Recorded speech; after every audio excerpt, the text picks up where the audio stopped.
ప్రేక్షకులందరికీ శుభోదయం.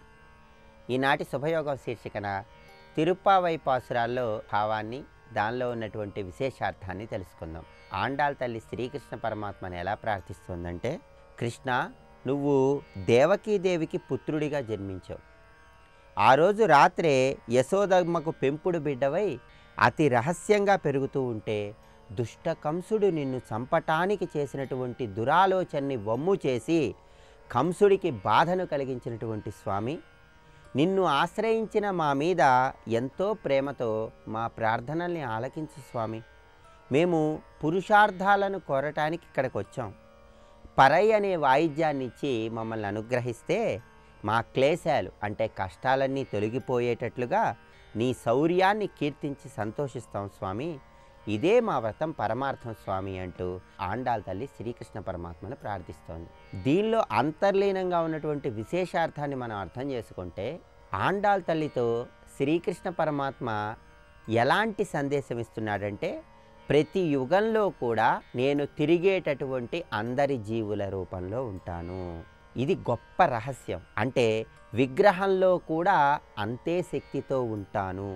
నిజంగా ఎవరైతే దాన్ని నమ్మి విగ్రహ రూపంలో నన్ను ఆరాధిస్తారో వాళ్ళకి జన్మలన్నీ కూడా తొలగిపోయి బ్రహ్మానందం కలుగుతుంది, నన్ను చేరతారు సుమా అనే సందేశాన్ని ఆండాళ్ తల్లికి శ్రీకృష్ణ పరమాత్మ తెలియజేస్తున్నాడు. అంటే అర్థం ఏంటంటే, స్వామివారు ఈ భూమి మీద సంచరించే ప్రతి ప్రాణిలోనూ అంతర్లీనంగా ఉన్నారు. అలా ప్రతి ప్రాణిలో అంతర్లీనంగా ఉన్నటువంటి పరమాత్మను ఒక విగ్రహ రూపంలో దర్శించుకోగలగాలి. ఆండాళ్ తల్లికి ఈ రహస్యం తెలుసు. అందుకే ఆండాళ్ తల్లి ఏమంటుందంటే, ఈ రహస్యం తెలుసుకున్నాం స్వామి, మేము పరై అనే వాయిద్యం కోసం వచ్చాం స్వామి అంటూ ప్రార్థించింది. పరై అనే వాయిద్యం కావాలా? అలాగే ఇస్తాన్లే, తీసుకోండి అన్నారు. కానీ ఆండాళ్ తల్లి ఏమంటుంది, పరై అనే వాయిద్యము పెద్దవాళ్ళ కోసం మాత్రమే అడిగాం స్వామి, మాకు నువ్వే కావాలని తెలివిగా ప్రార్థిస్తోంది. అంటే పరై అనేది తప్పెట లాంటి ఒక వాయిద్యం కృష్ణ పరమాత్మ దగ్గర ఉంటుంది. దాన్ని తీసుకుంటే కృష్ణుడి అనుగ్రహం కలుగుతుంది. దాన్ని తీసుకోమని ఇంట్లో పెద్దవాళ్ళు చెప్తారు. ఆ పెద్దవాళ్ళ కోసమే పరై అనే వాయిద్యం కోసం నీ దగ్గరకు వచ్చి నిన్ను ప్రార్థించాం స్వామి. కానీ మాకు నిజంగా ఏం కావాలంటే నువ్వే కావాలి స్వామి, నువ్వు ఎప్పుడూ కూడా మాతో ఉండాలి, అదే మా కోరిక అంటూ ఆండాళ్ తల్లి ప్రార్థిస్తోంది. అప్పుడు కృష్ణ పరమాత్మ ఏమంటున్నాడంటే, ఒక సమయం రావాలి కదా, దానికి నియమాలు ఉంటాయి కదా, ఆటంకాలన్నీ తొలగిపోవాలి కదా, అప్పుడే కదా నేను పూర్తిగా మిమ్మల్ని అనుగ్రహించేది అంటాడు. అప్పుడు ఆండాళ్ తల్లి, స్వామి, మేము ఎన్ని పాపాలు చేసినా సరే వాటిని తొలగింపజేసే శక్తి నీకుంది కదా, అమాయకుల్లా ఉన్నప్పటికీ నీ అవతార రహస్యం నువ్వు దాసలేవు స్వామి, మాకున్న పాపాలన్నీ తొలగింపజేసి మమ్మల్ని అనుగ్రహించు స్వామి అంటూ ప్రార్థిస్తుంది. అంటే దీనిలో ఉన్న ప్రధానమైన విశేషార్థం ఏంటంటే, స్వామివారు నా చేతిలో ఉన్న పరై అనే తప్పెట లాంటి వాయిద్యం కావాలా, నేనే కావాలా అని అడిగితే, పెద్దవాళ్ళ కోసం ఈ పరై అనే వాయిద్యం కావాలని అడుగుతున్నాం స్వామి, కానీ నిజానికి నువ్వే కావాలి అంటూ ఆండాళ్ తల్లి కోరుతోంది. స్వామే కావాలంటే మనకేం సందేశం ఇస్తోందంటే, స్వామివారి సామీప్య స్థితిని ప్రతి భక్తుడు పొందాలి అనే అద్భుతమైన సందేశం ఇస్తుంది. అంటే ఎదురుగా ఒక విగ్రహం ఉంచి ఆ విగ్రహంలో కృష్ణ పరమాత్మను దర్శనం చేసుకోగలగాలి. నమ్మి విగ్రహంలో కృష్ణుడిని ఎవరైతే దర్శించగలరో, ఎప్పుడూ భగవంతుడికి దగ్గరగా ఉన్నాననే భావనలో ఎవరైతే ఉండగలరో వాళ్ళకి తప్పకుండా మోక్షం కలుగుతుంది అనే అద్భుతమైన సందేశాన్ని ఈ పాసురం ద్వారా మనందరికీ తెలియజేస్తుంది. నమస్కారం. హిరణ్యవర్ణాం హరిణీం సువర్ణరజతస్రజాం చంద్రాం హిరణ్మయీం లక్ష్మీం జాతవేదో మమావహ. వేదమాత మనకు అనుగ్రహించినటువంటి మంత్రరాశిలో మహిమాన్వితమైనటువంటి శ్రీ సూక్త పురుష సూక్తాలను మనం చెప్పుకుంటూ ఉన్నాం. ఇది శ్రీనివాస విద్యగా శాస్త్రములు వర్ణిస్తున్నాయి. మొత్తం 15 రుక్కులు పూర్తి చేసుకుని 16వ రుక్కులోకి ప్రవేశించాం. ఇక్కడ పరమపురుషుడైనటువంటి ఆదినారాయణుడు పరమేశ్వరుణ్ణి ఏ విధంగా చూస్తున్నామంటే, విశ్వానికి అతీతునిగా, విశ్వవ్యాపకునిగా, విరాట్ పురుషుడైనటువంటి స్వామిగా, మూడవది యజ్ఞపురుషునిగా, నాలుగవది సర్వశరీరములు అనబడే పురములందు అంతర్యామిగా ఉన్నటువంటి వాడు పురుషుడు. అటువంటి పురుషుని నేను తెలుసుకుంటున్నాను అంటున్నది 16వ రుక్కు. ఇంతవరకు చెప్పిన వివరణ బట్టి మనకు పురుషుడంటే ఏమిటో అర్థమైంది కదా. అలా అర్థం చేసుకుని సాధకుడైన వాడు సిద్ధి పొంది అంటున్న మాట ఏమిటంటే, వేదాహం ఏతం పురుషం, ఈ పురుషుని నేను తెలుసుకుంటున్నాను. ఎటువంటి పురుషుడు అతడు? మహాంతం. మహాంతం అంటే మహాత్ముడు. ఇది పూతాత్మ పరమాత్మచ అని చెప్పినట్లుగా శుద్ధమైన వాడు, సర్వశక్తిమంతుడు, సర్వాధికుడు అయిన పరమపురుషుని నేను తెలుసుకుంటున్నాను. ఆయన ఆదిత్యవర్ణం అంటే అఖండమైన తేజస్సుతో ప్రకాశించేవాడు అనొక అర్థము, ఆదిత్యుని వంటి కాంతితో ఉన్నవాడు అనొక అర్థము. ఆదిత్యవర్ణం అంటే ప్రణవస్వరూపునిగా తెలుసుకుంటున్నాను. ఇక్కడ వర్ణము అనే మాటకి అక్షరము అని అర్థం తీసుకుని ఆదిత్యవర్ణం అంటే అఖండమైన పరబ్రహ్మమును తెలియజేయునది. ఆయన ఎటువంటి వాడు? తమసస్తు పారే అంటే చీకటికి ఆవలున్నటువంటి వాడు, అజ్ఞానానికి ఆవలున్నాడు. అందుకే అజ్ఞానానికి ఏవలున్నవారు ఆయన తెలుసుకోలేరు అని ఇప్పుడు తెలుస్తున్నది. అంటే ఇప్పుడు తెలుసుకుంటున్నాను అని చెప్తున్నవాడు ఇప్పుడు ఎక్కడున్నాడు? అజ్ఞానాన్ని దాటాడు. అది వేదాహమేతం అహం వేద, నేను తెలుసుకుంటున్నాను అని ఎవడైతే అన్నాడో వాడు తప్పకుండా తమస్సును దాటినటువంటి వాడే. అయితే తమస్సు అంటే ఏమిటని చెప్పుకున్నాం? అజ్ఞానం అని చెప్పుకున్నాం.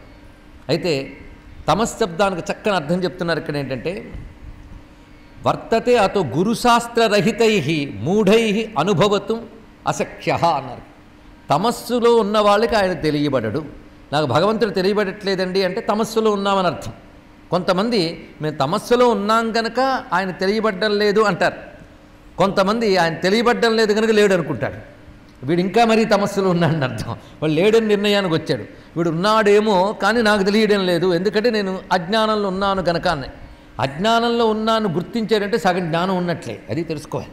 కనుక నేను తమస్సుకి ఏవలున్నాను కనుక తమస్సు కావాలన్న పరమాత్మను తెలుసుకోలేకపోతున్నాను అన్నాడు అనుకోండి, చాలా బాగుంది. అప్పుడు మనకు విషయం ఉంటుంది. నేను తమస్సులో ఉన్నాను అన్నప్పుడు తమస్సు నుండి బయటపడే ప్రయత్నం చేస్తాం. తమస్సు కావాలన్నాడు వాడు అంటే వాడిని తెలుసుకోవడానికి ఒక సాధన చేస్తాం. కానీ తమస్సే సత్యం అనుకుంటూ తమస్సు కావాలన్న వాడిని తెలుసుకొని వాడికి సాధన లేదు, ప్రయత్నము లేదు, ఏమీ లేదు. కనుక ఆయన తమస్సు కావాలన్నాడు. తమస్సు అంటే గురు శాస్త్ర బోధ లేకుండా జీవించడమే తమస్సు అన్నాడు. తమశ్శబ్దానికి అద్భుతమైన అర్థం. గురుశాస్త్ర రహితై మూఢై అనుభవతం అశక్య. ఎవరికైతే గురువు అనుగ్రహం ఉండదో, ఎవరు గురువు ద్వారా శాస్త్రజ్ఞానం పొందరో వారు ఆ భగవంతుని అనుభవానికి తెచ్చుకోవడం సాధ్యము కాదు. కనుక భగవద్ అనుభవానికి కావలసినది శాస్త్రబోధ. శాస్త్రాలు మనంతట మనం చదివి తెలుసుకునేవి కాదు, కేవలం గురువు ద్వారా అది ఉపదేశ రూపముగా పొంది దాన్ని మన అనుష్ఠాన రూపముగా తీసుకున్నప్పుడు అది మనల్ని చీకటి నుంచి దాటిస్తుంది. అది అజ్ఞానాత్ పరస్తాత్ వర్తతే అతో గురుశాస్త్రరహితే మూఢై అనుభవతం అసఖ్య అన్నారు విద్యారణ్యుల వారు. అటువంటి పరమపురుషుడు సర్వాణి రూపాన్ని విచిత్య అన్ని రూపములను తయారు చేసి, అన్ని రూపములు అంటే జగత్తులో సుర నర ఖగో భోగి గంధర్వ దైత్యై అని చెప్పినట్లుగా ప్రతిదానికి ఒక నిర్దిష్టమైన రూపం ఉంది. వృక్షములు అంటే వాటికో రూపం ఉంది. వృక్షాల్లో ఆయా జాతులకు రూపములు ఉన్నాయి, మానవుల్లో ఒక రూపములు ఉన్నాయి. ఈ రూపములు ఎవరు మనంతట మనం మలచుకున్నవి కావు, అది తెలుస్తూనే ఉన్నది. ఒక్కొక్కరికి నిర్దిష్ట రూపం. వృక్షం అంటే ఇలాగే ఉంటుంది, అందులో మామిడి అంటే ఇలా ఉంటుంది, మానవుడు అంటే ఇలా ఉంటాడు, రాయి అంటే ఇలా ఉంటుంది, పర్వతం అంటే ఇలా ఉంటుంది, నది అంటే ఇలా ఉంటుంది, సూర్యుడు, నక్షత్రాలు, గ్రహాలు, రాసులు ఇవన్నీ ఎవడు ఏర్పరిచాడు? అది ఆయన ఏర్పరిచినవే. సర్వాణి రూపాన్ని విచిత్య నామాని కృత్వ, వీటన్నిటికీ నామములు కూడా ఏర్పాటు చేసినవాడు. ఈ నామములు ఎక్కడి నుంచి వచ్చే ఒక్కసారి ఆలోచిస్తే మనం సృష్టిలో వ్యవహరించే ప్రతి నామము కూడా వేదముల నుంచి వచ్చినవి. అవునా లేదా ఆలోచిద్దాం. మనుష్యాహ వేదముల్లోని శబ్దములు, దేవ, అలాగే పశుపక్షులకు కూడా పెట్టిన పేర్లన్నీ వేదముల నుంచి వచ్చినవే. ఈ వేదములు ఎవరి స్వరూపం? భగవత్ స్వరూపమే. అందుకే నామము రూపము అయినది మన దృశ్యమాన ప్రపంచమంతా నామరూపాత్మకం. కనుక నామరూపాత్మక ప్రపంచమంతా ఆయన ఏర్పాటు చేసి వ్యవహారానికై ఆయా రూపములకు ఆయా నామముల్ని నిర్దేశించాడు. కనుక జగత్తంతా నామరూపాత్మకం. జగత్ కారణమైన వాడు నామరూపాలకు అతీతుడు, అది తెలుసుకోవాల్సినది. అందుకు ఇక్కడ సర్వాణి రూపాన్ని విచిత్య అభివదన్ కృత్వా, అభివదన్ అంటే నామములని ఏర్పాటు చేశాడు. అంటే మనం పిలవదగిన నామముల్ని ఏర్పాటు చేశాడు. అతడెవరు? ధీరుడు. ధీరుడు అని పరమాత్మకు పరంగా ఇక్కడ చెప్పుకుంటున్నాం. పరమాత్మకు ధీరుడిని పేరు ఎందుకు వచ్చిందంటే ఆయన వికారరహితుడు. ధీర శబ్దానికి అర్థం ఏంటంటే వికారరహితుడని ప్రధానమైనటువంటి అర్థం చెప్తున్నారు ఇక్కడ. ఏ వికారములు లేవు ఆయనకి. వికారములు నామరూపాత్మకమైన జగత్తుకున్నాయి కానీ ఆయనకి లేవు. అటువంటి వాడు ధీరుడు. అటువంటి ధీరుడు నామరూపములతో జగద్వికారములను ఏర్పరిచినా తాను వికారాలకు లోను కాకుండా చేశాడు. అది మనం కానీ ఒక వస్తువుని చేసినా, ఒక పనిని చేసినా దానితో తాదాత్మ్యం చెంది ఆ పని వల్ల వచ్చే వికారాలన్నీ మనం తెచ్చుకుంటాం. ఒక పని ప్రారంభిస్తాం, అందులో మంచి జరిగిందనుకోండి ఆనందపడిపోతాం, చెడు జరిగితే దుఃఖపడిపోతాం. ఆ పని జరుగుతున్న కొద్దీ ఒక ఉత్సాహం, జరగదేమో అని భయం, ఇవన్నీ వస్తూ ఉంటాయి. ఇలా ఒక పని పెట్టుకున్న మనకి పనితో వికారాలు వస్తున్నాయి. మరి ప్రపంచం అనే పని పెట్టుకున్న పరమాత్మకి ఎన్ని వికారాలు రావాలండి? కానీ రావు ఆయనకి. ఆయన నిర్వికారుడే. అందుకే ధీరహ శబ్దం అంత చక్కగా వేశారు ఇక్కడ. ధీరుడైన ఆయన అనేక రూపములను ఏర్పరిచి నామములను కూడా ఏర్పరిచినటువంటి వాడు. అటువంటి పరమాత్మను నేను తెలుసుకుంటున్నాను. అంటే నామరూపాత్మకమైన జగత్తు ఆయన నిర్మించాడు, ఆయన వీటికి అతీతుడు అని నేను తెలుసుకుంటున్నాను అంటున్నాడు. ఆయన మహాత్ముడు, పురుషుడు అని తెలుసుకుంటున్నాను. ఆయనే పరిపూర్ణుడు గనక పురుషుడు. త్రిపాద్రూపుడు. త్రిపాద్రూపుడు అంటే సత్యం, జ్ఞానం, అనంతం అయినటువంటి వాడు. పాదరూపమైన జగత్తు అది నామరూపాత్మకం. అందుకే పాదరూపమైన జగత్తు నామరూపాత్మకం అని త్రిపాత్ సత్యజ్ఞానం అనంతం అయినటువంటి వాడు. అటువంటి ఆ పరబ్రహ్మము నామరూపాత్మకమైన పాద జగత్తుని ఏర్పరిచి నిర్మించి నడిపిస్తున్నాడు అని నేను స్పష్టంగా తెలుసుకుంటున్నాను అనే మాటలు ఇక్కడ అర్థం చేసుకోవాలి. ధీరహ అనే మాట చాలా చమత్కారంగా వేశారు ఇక్కడ మహర్షి. పరమాత్మ ధీరుడు అన్నారు ఇంతవరకు, కానీ భాష్యం చెప్తూ విద్యార్థుల వారు ఇంకో మాట అన్నారు. అహం ధీరహ వేద అన్నారు. ధీరుడనైన నేను తెలుసుకుంటున్నాను అన్నారు. ఇక్కడ ధీర శబ్దం అహం ధీరహ దగ్గర కూడా అన్వయింపబడుతుంది, పురుష ధీరహ అని పరమాత్మకు కూడా అన్వయింపబడుతుంది. అలా పెట్టాడు పదం. అంటే పరమాత్మ ధీరుడే ఒప్పుకుంటున్నాం, కానీ ఆయన ఎవడు తెలుసుకోగలడు? నేను తెలుసుకోగలను. నువ్వు కూడా ధీరుడు అయితేనే తెలుసుకోగలవు. అది చెప్పడం ఇక్కడ. మనం ధీరులమైతేనే ధీరుడు గురించి తెలుసుకోగలం. నిర్వికారుడైన పరమాత్మను తెలుసుకోవాలంటే నువ్వు ముందు నిర్వికారుడివి కావాలి, నువ్వు వికారరహితుడివి కావాలి. ఇక్కడ మనకి కాళిదాసు మహాకవి చెప్తాడు, వికారహేతౌ సతి విక్రయంతే ఏషాన్న చేతాంసి తయేవ ధీరాహ అన్నాడు. వికారము కలిగే పరిస్థితులు ఏర్పడినా తాను వికారానికి లోను కాని వాడెవడో వాడిని ధీరుడు అనాలి అన్నాడు ఇక్కడ. కనుక ధీరుడు అనే మాటకు ఒక అత్యద్భుతమైన అర్థం ఏం చెప్తున్నారంటే, మనోజ్ఞానేంద్రియాలని వశపరుచుకుని వాడు ధీరుడు. ఒకటే మాట. ధీరుడు అంటే ఎవడు మనస్సుని ఇంద్రియాలని నిగ్రహించుకుంటాడో వాడు ధీరుడు. అవునా లేదా చెప్పండి. సృష్టిలో దేన్నైనా మనం నిగ్రహించగలం, కానీ మనల్ని మనం నిగ్రహించుకోలేం. అందుకే లోకములన్నీయన్ గడియలోన జయించిన వాడ వింద్రియా నీకము గెల్వవైతివి అన్నాడు ప్రహ్లాదుడు హిరణ్యకశిపుని. అక్కడ ధీరుడెవడు? పిల్లవాడు ప్రహ్లాదుడు. వయస్సు రీత్యా వాళ్ళ నాన్నగారు యుగాల వయస్సు. ఏం లాభం? ధీరుడు కాడు. వీడు పంచశరద్వయస్కుడు, బాలుడు వించుకుగాని లేవు, 5 ఏళ్ల కుర్రాడు, కానీ ధీరుడు. కనుక ఆయనకి మాత్రమే తెలుసు సర్వమున్నతని దివ్య కళామయమంచు విష్ణునందుల్లము చేర్చి, ఆయనకి మాత్రమే తెలుసు. ఎందుకు? వాళ్ళ నాన్న గెలవలేని వాళ్ళని గెలిచేశాడు ఈయన. ఇంద్రియానీకము, ఇంద్రియాలని మనస్సును ఎవడు గెలుస్తాడో వాడు ధీరుడు. ఆ ధీరుడు మాత్రమే పరతత్వాన్ని తెలుసుకోగలడు, వాడే నిజమైన పూజ చేయగలడు. ధీరుడు చేసే పూజే నిజమైన పూజ, ధీరుడే సరిగ్గా ఆరాధించగలరు. అది నువ్వు ధీరుడివైతే ధీరుడైన పరమాత్మను ఆరాధించగలవు. ఎందుకంటే ఆ పరతత్వం ధీరా. ధీరా ఆయన పరతత్వాన్ని అర్చించగలిగే వాళ్ళెవరు? ధీర సమర్చిత. ధీరా ధీర సమర్చిత. సరిగ్గా మళ్ళీ లలితలాగే ఉంది కదా. ఆ ధీర సమర్చిత అనే మాట ఎలాగో ఇక్కడ ధీర నామాని కృత్వ అనేది పరమాత్మ పరంగా ధీరుడు. ఆయన్ని ధీర అహం వేద, ధీరుడు నేను తెలుసుకోగలుగుతున్నాను. కానీ ఇంద్రియ నిగ్రహం లేనివాడు భగవంతుడిని తెలుసుకోలేడు. ఇది బాగా తెలుసుకోవాల్సినది. ఇక్కడ మనకు సరిగ్గా ఉపనిషత్ మాత్రం కనబడుతుంది. కశ్చిత్ ధీర ప్రత్యగాత్మానమైక్షిత్ ఆవృత్త చక్షు అమృతత్వమిచ్చన్. అక్కడ చెప్పాడు ఆ మంత్రం. ఆవృత్త చక్షు. ఆవృత్త చక్షు అంటే వెనక్కి తిప్పిన చూపు కలిగిన వాడైతే ఆ ధీరుడు. కొంతమంది మాత్రమే ఉంటారయ్యా వాళ్ళు ఆవృత్త చక్షు. వీళ్ళు ప్రత్యక్ కన్నా ఆవృత్త చక్షు అన్న ఒకటి. ప్రత్యక్ దృష్టి కలిగినటువంటి వారు అంటే వెనక్కి తిరిగి చూడడం అంటే అంతర్ముఖత్వం, ముందుకు తిరిగి చూడడం అంటే బహిర్ముఖత్వం. కనుక ఎవడు ఆవృత్త చక్షుహో వాడు ధీరుడు. సర్వం శ్రీ మహాలక్ష్మి చరణారవిందార్పణమస్తు. స్వస్తి.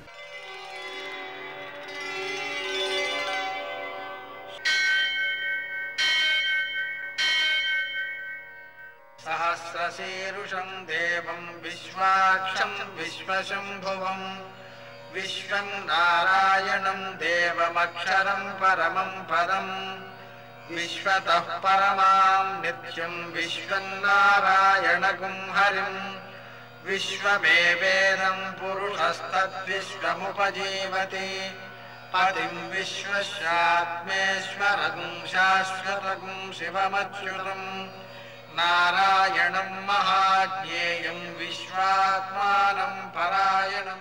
सूर्यशौर्यमथेन्दुरिन्द्रपदवी सन्मङ्गलं मङ्गलम् ఆపదామపహర్తారం దాతారం సర్వసంపదాం లోకాభిరామం శ్రీరామం మోక్షదంతం నమామ్యహం. నేటి కాలమాన విశేషాలను గమనిద్దాం. స్వస్తి శ్రీ చాంద్రమాన విలంబనామ సంవత్సరం, ఉత్తరాయణం, కొన్ని పంచాంగాల్లో దక్షిణాయనం, హేమంత ఋతువు, పుష్యమాసం, శుక్లపక్షం, బుధవారం. సూర్యోదయం 6:52, సూర్యాస్తమయం 5:53. తిథి తదియ మధ్యాహ్నం 2:37 వరకు. నక్షత్రం ధనిష్ట రాత్రి 2:48 వరకు. వర్జం లేదు. దుర్ముహూర్తం మధ్యాహ్నం 12 గంటల నుంచి 12:45 వరకు. అమృతకాలం మధ్యాహ్నం 3:03 నుంచి 4:51 వరకు. రావుకాలం బుధవారం కాబట్టి మధ్యాహ్నం 12 నుంచి 1:30 వరకు. అష్టగౌరీత్యా శుభప్రదమైన సమయం ఉదయం 7:30. నేటి విశేషాలలో ప్రదోషం, అలాగే ధనుర్మాసంలో 24వ శుభదివసం. ప్రదోషం ఉంది కాబట్టి సాయంకాలపు వేళ, బుధవారం కాబట్టి పెసలతో ఆ శంకరుణ్ణి పూజ చేసుకుని వాటిని ఆవులకు పెట్టినట్లయితే విద్యార్థులలో బుద్ధి కుశలత పెరుగుతుంది, మేధాశక్తి అలాగే జ్ఞాపక శక్తి వృద్ధి చెందుతాయి. నిజానికి విద్యార్థులకు ఇది అలవాటు చేయడం ద్వారా ఏమవుతుందంటే వాళ్ళల్లో తమ విద్యను లోకోపయుక్తంగా సద్వినియోగం చేసేటువంటి జ్ఞానం వృద్ధి చెందుతుంది. 24వ పాశురంలో గోదాదేవి ఆ కృష్ణమూర్తిని ప్రార్థిస్తూ వామనమూర్తిగా 3 లోకాలు ఆక్రమించినవాడా. దీని అర్థం ఏమిటంటే మిగిలినటువంటి రాక్షసులు తపస్సు చేయడం, దేవతల రాజ్యాన్ని ఆక్రమించడం మామూలే, విష్ణుమూర్తి చేత కొట్టబడడం లేదా చంపబడడం మామూలే.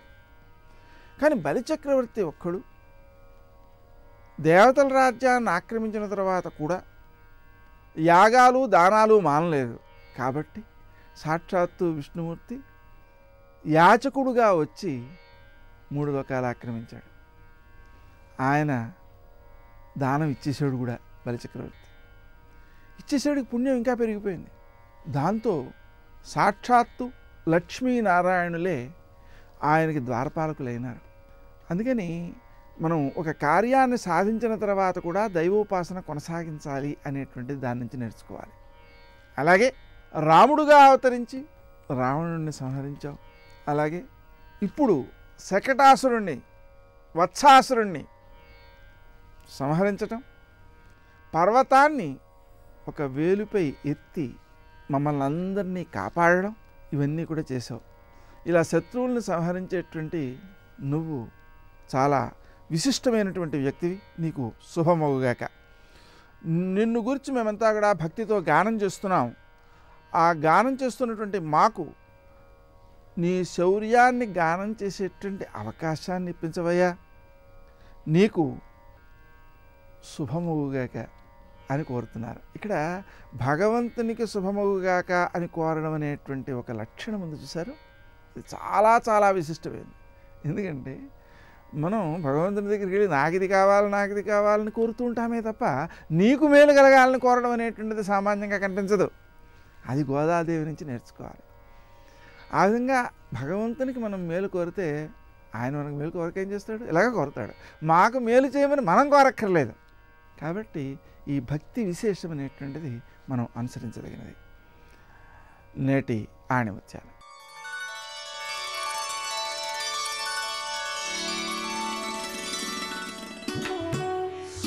అధికారం వల్ల ఎవరూ గొప్పవారు కారు.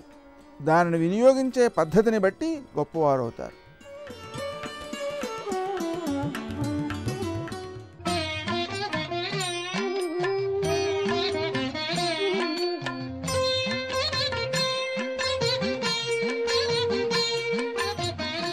ఓం నమో నారాయణాయ.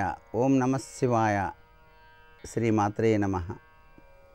లీలా మనోహర స్వరూపుడైనటువంటి పరమాత్మ, ఆయన లీలలన్నీ కూడాను వర్ణనాతీతము, అద్వితీయము. ఒక్కొక్క లీల వెనకాల ఒక అచంచలమైనటువంటి భక్తితత్వం, కర్మరీత్యా అనుభవించేటువంటి కష్టాలన్నింటినీ కూడాను బయలుపరిచేటువంటి దివ్యశక్తి కేవలం ఒక్క విష్ణునామంలోనే దాగి ఉంది. సాక్షాత్తు తన బాల్యమిత్రుడైనటువంటి కుచేలుడికి సైతం కూడాను తరగని సంపదను ప్రసాదించిన అమృతమూర్తి ఆ భగవానుడు.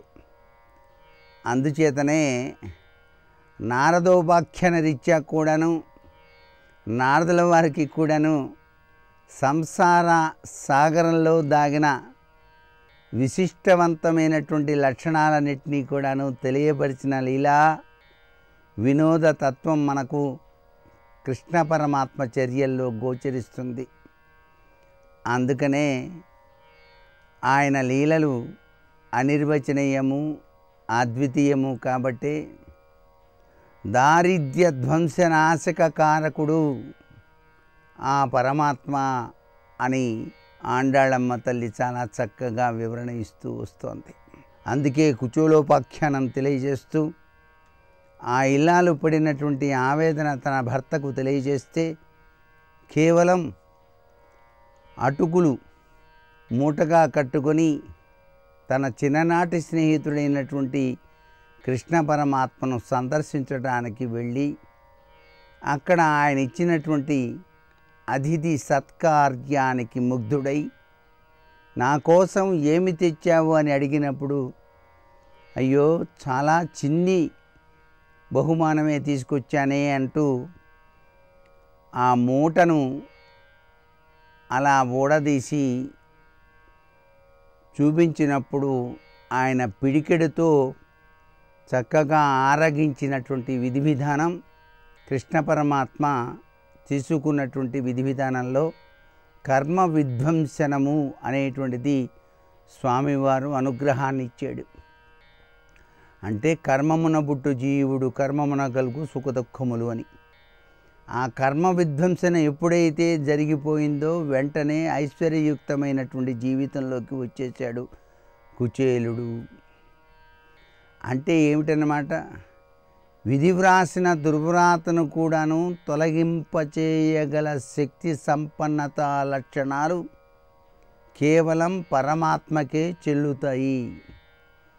అటువంటి పరమాత్మను మనం ఈ యొక్క ధనుర్మాసంలో త్రికరణ శుద్ధితో గనక ధ్యానం గనక చేసినట్లయితే మనకి కూడాను కర్మరీత్యా సంభవించేటువంటి ఉపద్రవాలన్నీ కూడా తొలగిపోయి ఐశ్వర్యయుక్తమైనటువంటి జీవితాన్ని సాధింపజేసుకోవడానికి ఆస్కారం ఉంటుంది కదా. మరి సర్వే జనా సుఖినో భవంతు.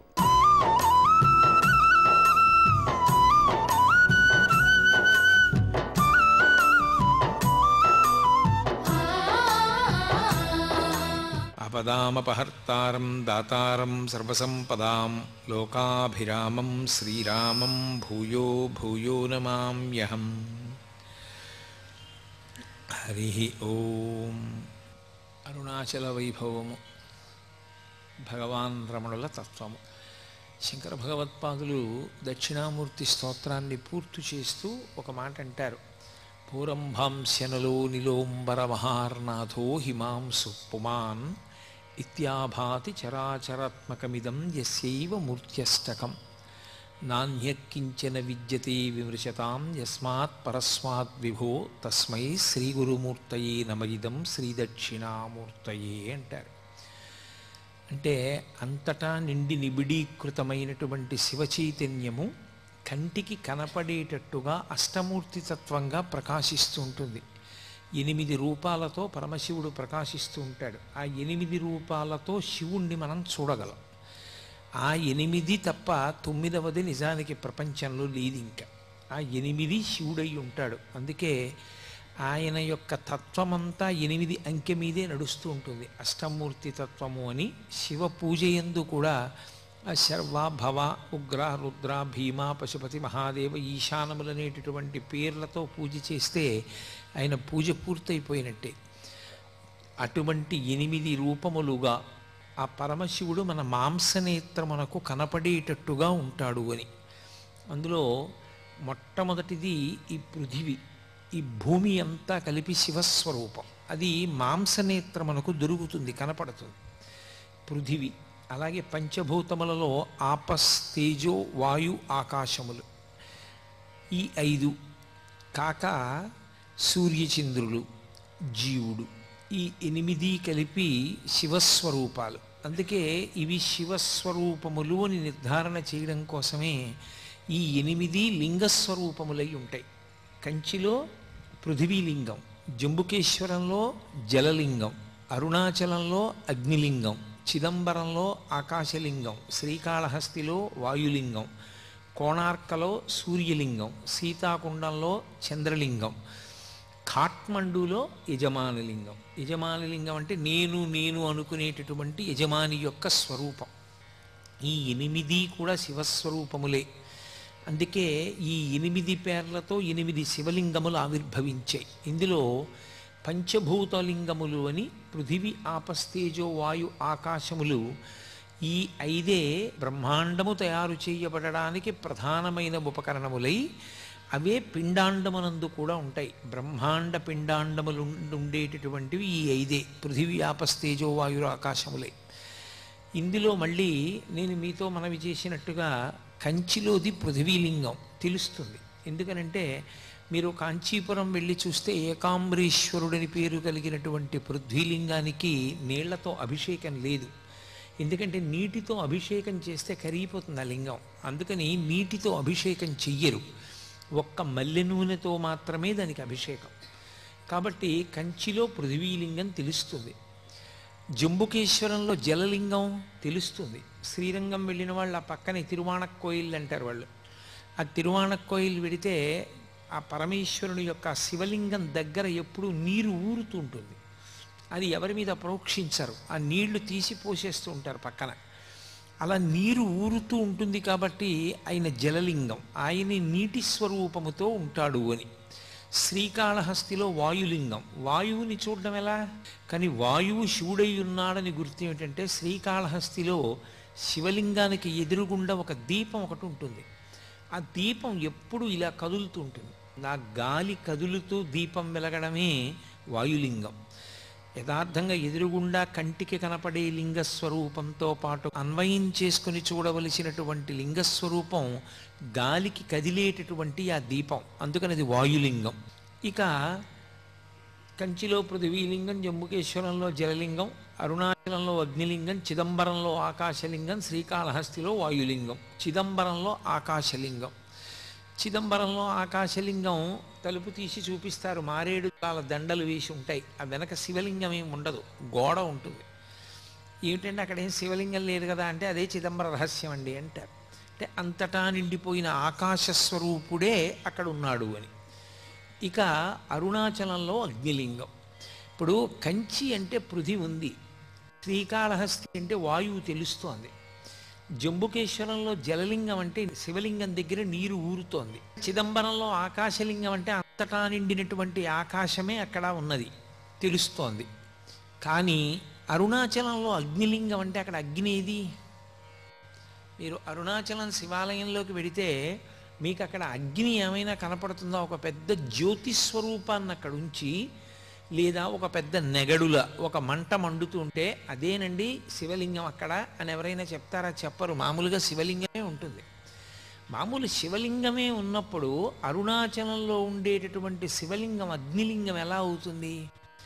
అరుణాచలమునందు అగ్నిలింగం ఉన్నది అని ఎందుచేత చెప్పబడింది అంటే, మీరు బయట ఎంత చల్లగా ఉండనివ్వండి, అరుణాచలం దేవాలయంలోకి వెళ్ళి కూర్చుంటే ఒళ్ళు చెమటలు పోస్తుంది, అంత వేడిగా ఉంటుంది. ఆ వేడి నిజంగా అగ్నిహోత్ర స్వరూపంతో ఉంటే మనం తట్టుకోలేమని ఆ వేడి రూపంలో ప్రకాశిస్తూ ఉంటాడు ఆయన. కాదు కాదు, అసలు యథార్థం ఏమంటే అది జ్ఞానాగ్ని. ఆ జ్ఞానాగ్ని ఎవరికి కలుగుతుందో వాళ్ళ కర్మలు దగ్ధమవుతాయి. జ్ఞానాగ్ని దగ్ధ కర్మాణం అంటాడు భగవద్గీతలో గీతాచార్యుడు. ఆ జ్ఞానాగ్ని వలన మళ్ళీ పుట్టవలసినటువంటి అవసరం లేకుండా పాపములన్నీ కూడా కాలిపోతాయి సంచితముతో కలిపి. అంత గొప్ప జ్ఞానస్వరూపమే రాశీభూతమై లింగస్వరూపాన్ని దాల్చింది. అందుకే దాన్ని జ్ఞానస్వరూపమైనటువంటి అగ్నిలింగం. అందుకే అరుణాచలంలో ఉండేటటువంటి శివలింగము భౌతికమైనటువంటి అగ్నికి ప్రతీక, జ్ఞానాగ్నికి ప్రతీక. ఆ శివలింగం ఎలా వచ్చింది అని అడిగారు. ఆ శివలింగం ఎలా వచ్చింది, ఎందుకు వచ్చింది అన్న దాని మీద చాలా విశేషమైనటువంటి వ్యాఖ్యానం చేశారు. ఒకానొకప్పుడు బ్రహ్మ విష్ణువులిద్దరికీ కూడా కలహం ఏర్పడింది. దేనికి కలహం అంటే ఎవరు ఎవరికన్నా గొప్పవారు అన్న విషయం మీద. ఎవరు ఎవరికన్నా గొప్పవారు అంటే ఎవరు ఏ పని చేస్తూ ఉంటారు అన్నది చూడవలసి ఉంటుంది కదా. సృష్టికర్త బ్రహ్మగారు, స్థితికర్త శ్రీ మహావిష్ణువు.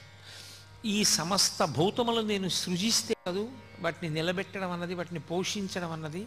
అసలు నేను సృజించకపోతే ఇంకా నిలబెట్టడం అన్న మాట ఎక్కడ వస్తుంది? నువ్వు సృజిస్తే నిలబెట్టకపోతే ఆ సృష్టికి అందం ఎక్కడ ఉంటుంది? కాబట్టి వాళ్ళిద్దరి మధ్య వాదోపవాదాలు పెరిగాయి.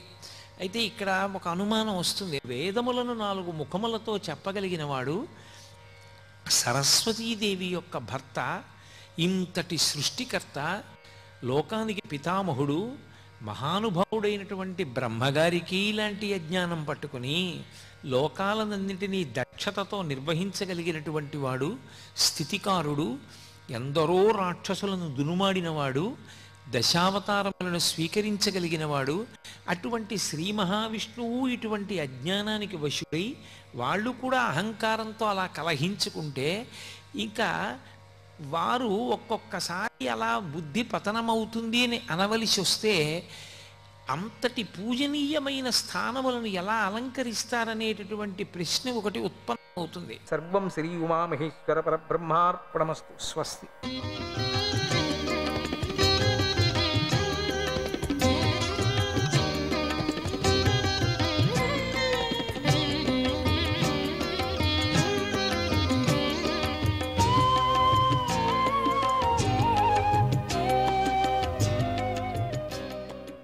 నారాయణ నారాయణ హరే కృష్ణ కేశవ మాధవ నారాయణ ప్రద్యుమ్న అనిరుద్ధ కృష్ణ కృష్ణ. బ్రహ్మపురాణంలో 10,000, పద్మపురాణంలో 55,000, అందమైన విష్ణు పురాణంలో 23,000, శివపురాణంలో 24,000 శ్లోకాలు ఉన్నాయి. చక్కనైన భాగవతంలో 18,000, నారద పురాణంలో 25,000, మార్కండేయ పురాణంలో 9,000, అగ్ని పురాణంలో 15,400 శ్లోకాలు ఉన్నాయి. భవిష్య పురాణంలో 14,500, బ్రహ్మవైవర్త పురాణంలో 18,000, లింగ పురాణంలో 11,000 శ్లోకాలు ఉన్నాయి. వారాహ పురాణంలో 24,000, స్కంద పురాణంలో 81,100 శ్లోకాలు, వామన పురాణంలో 10,000 శ్లోకాలు ఉన్నాయి. కూర్మ పురాణంలో 17,000, మత్స్య పురాణంలో 14,000, గరుడ పురాణంలో 19,000, బ్రహ్మాండ పురాణంలో 12,000 శ్లోకాలు ఉన్నాయి. ఈ విధంగా పురాణాల్లోని మొత్తం శ్లోకాల సంఖ్య 4,00,000. వాటిలో శ్రీమద్ భాగవతంలో 18,000 శ్లోకాలు ఉన్నాయి. పూర్వము నాభియందిలి పద్మంలో ఉండి సంసారానికి భయపడ్డ బ్రహ్మదేవుడు ఈ పురాణాన్ని చక్కగా వెలుగొందేటట్లుగా చేశాడు. భాగవతం ప్రారంభంలోనూ, మధ్యలోనూ, చివర్లోనూ వైరాగ్యాన్ని కలిగించే గాథలు దండిగా ఉన్నాయి. దీని యందు శ్రీహరి లీలల గాథల సమూహమనేటువంటి అమృతము సత్పురుషులనే దేవతలకు ఆనందాన్ని కలిగిస్తుంది. అన్ని ఉపనిషత్తులు బ్రహ్మ మరియు ప్రత్యేగాత్మల ఐక్యాన్నే సారతత్వంగా తెలుపుతున్నాయి. అటువంటి ఐక్యమే అసాధారణ ధర్మంగా గల రెండవది లేని పరమార్థతత్వము ఏదుందో దాని యందు భాగవతము ఉనికి కలిగి ఉంది. భాగవతానికి ఏకైక ప్రయోజనం కైవల్యైక ప్రయోజనము, అంటే మోక్షము మాత్రమే అయి ఉంది. భాద్రపద పూర్ణిమ నాడు భాగవతాన్ని బంగారు సింహాసనంలో పెట్టి దానం చేసేవాడు అతి గొప్పదైన మోక్షాన్ని పొందుతాడు. ఆ భాగవత పురాణాన్ని బంగారు సింహాసనం అంటే ఈ చదువుకునేటువంటిదే. సింహాసనం ఇది. అటువంటి బంగారు చేయించి ఎవరు దానం ఇస్తున్నారో వాళ్ళకి అత్యంత మోక్షం దొరుకుతుంది. అటువంటి దానం ఇచ్చేవాడికి. సర్వవేదాంత సారం హి శ్రీ భాగవతమిష్యతే తద్రసామృత తృప్తస్య నాణ్యత్ర శాద్రతి క్వచిత్. ఎందుకంటే శ్రీమద్భాగవతము సకలోపనిషత్తుల సారమై ఉంది. దానిని పఠించటంతో రసానుభవం కలిగి అమృతం వంటి ఆ రసంతో తృప్తి చెందిన వాడికి ఇతర పురాణాలపై ప్రీతి కలగదు.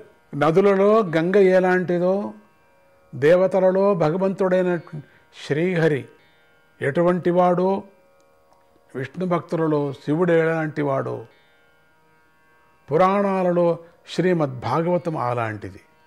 ఓ మహర్షులారా, సకల క్షేత్రాల్లోనూ కాశీక్షేత్రం ఎలాంటిదో అలాగే పురాణాలన్నిటిలోనూ శ్రీమద్భాగవతము సర్వశ్రేష్టమై ఉంది.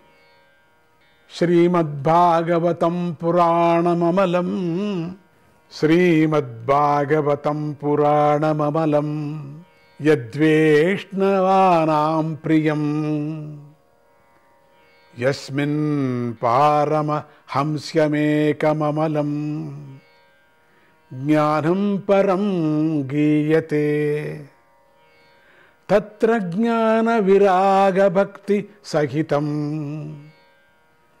నైష్మర్య మావిష్కృతం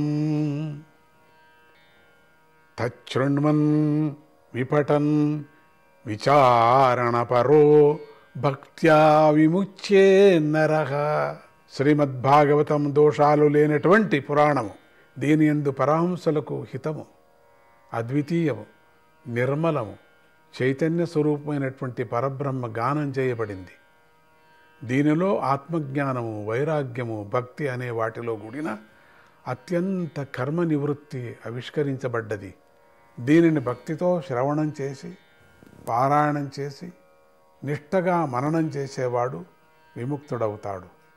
కస్మయేన విభాసితోయ మతులో జ్ఞానప్రదీపః పురా తద్రూపేణ చ నారదాయ మునయే కృష్ణాయ తద్రూపిణాం యోగీంద్రాయ తదాత్మనాథ భగవద్రాతాయ కారుణ్యతః తచ్చుద్ధం విమలం విశోకమమృతం సత్యం పరం ధీమహి. ఈ భాగవతం సాటిలేని జ్ఞానమనే గొప్ప దీపం వంటిది. దీనిని పరమాత్మ పూర్వము సృష్టి ప్రారంభంలో బ్రహ్మదేవుడి కోసం ఉపదేశించాడు. ఆ బ్రహ్మదేవుడి రూపంలో నారద మహర్షి కోసం ఉపదేశించబడింది. ఆ నారద మహర్షి రూపంలో కృష్ణద్వైపాయన మహర్షి కోసం ఉపదేశించబడింది. ఆ వ్యాస మహర్షి రూపంతో యోగివర్యుడైనటువంటి సుఖమహర్షి కోసం బోధించబడింది. ఆ సుఖమహర్షి రూపంతో దయతో భగవంతుడి యందు ప్రీతిగల పరీక్షిత్తు కోసం ప్రకాశించబడింది. అటువంటి పరమాత్మ శుద్ధము, ప్రాకృత దోషాలు లేని పరమాత్మమై ఉంది. శోకము మరియు వినాశము లేని అటువంటి పరబ్రహ్మను ధ్యానిస్తున్నాం. నమస్తస్మై భగవతే వాసుదేవాయ సాక్షిణే యయిదం కృపయా కస్మే వ్యాచచక్షే ముముక్షవే. సర్వసాక్షి భగవంతుడైనటువంటి ఆ వాసుదేవుడికి నమస్కారము. ఆ భగవంతుడు మోక్షకామైన బ్రహ్మదేవుడి కోసం దయతో ఈ భాగవతాన్ని వివరించి చెప్పాడు. యోగీంద్రాయ నమస్తస్మై శుకాయ బ్రహ్మరూపిణే సంసారత్ సర్పదష్టం యో విష్ణురాతమమోచత్. యోగులలో శ్రేష్ఠుడైన శుకమహర్షి పరబ్రహ్మ స్వరూపుడై ఉన్నాడు. ఆయనకు నమస్కారం. ఆయన సంసారం అనే సర్పం చేత కాటువేయబడ్డ పరీక్షిన్ మహారాజును సంసార బంధం నుండి విముక్తుడి చేశాడు. భవే భవే యథా భక్తి పాదయోస్తవ జాయతే తథా కురుష్వ దేవేశ నాతస్త్వం నో యతః ప్రభూ. దేవదేవుడైన ఓ ప్రభు, నువ్వే మాకు నాథుడవు కాబట్టి మాకు జన్మ జన్మలయందు నీ పాదాలపై భక్తి కలిగేటట్లుగా చెయ్యి. నామ సంకీర్తనం యస్య సర్వపాప ప్రణాశనం ప్రణమో దుఃఖశమనః తం నమామి హరిం పరం. నామ సంకీర్తనం యస్య సర్వపాప ప్రణాశనం ప్రణామో దుఃఖశమనః తం నమామి హరిం పరం. ఎవని నామాలను కీర్తించటంతో సకల పాపాలను లెస్సగా నాశనం చేస్తాడో ఆయనకు నమస్కారం. దుఃఖాన్ని శాంతింపజేసే ఆ పరమాత్మ అయిన శ్రీహరికి నమస్కారం. నారాయణ నారాయణ నారాయణ నారాయణ నారాయణ. ఇంతటితో 12వ స్కందంలోని 13వ అధ్యాయం సమాప్తము. 12వ స్కందం సమాప్తము. శ్రీమద్భాగవత మహాపురాణం సమాప్తము. హరి ఓం తత్సత్. శ్రీకృష్ణార్పణమస్తు. వారి మృదాం యథా వినిమయో యత్ర త్రిసర్గో వృషా దామ్నా స్వేన సదా నిరస్తకుహకం సత్యం పరం ధీమహి. నారాయణం నారాయణం నారాయణం నారాయణం. హరే కృష్ణ శ్రీహరే నారాయణ నారాయణ నారాయణ.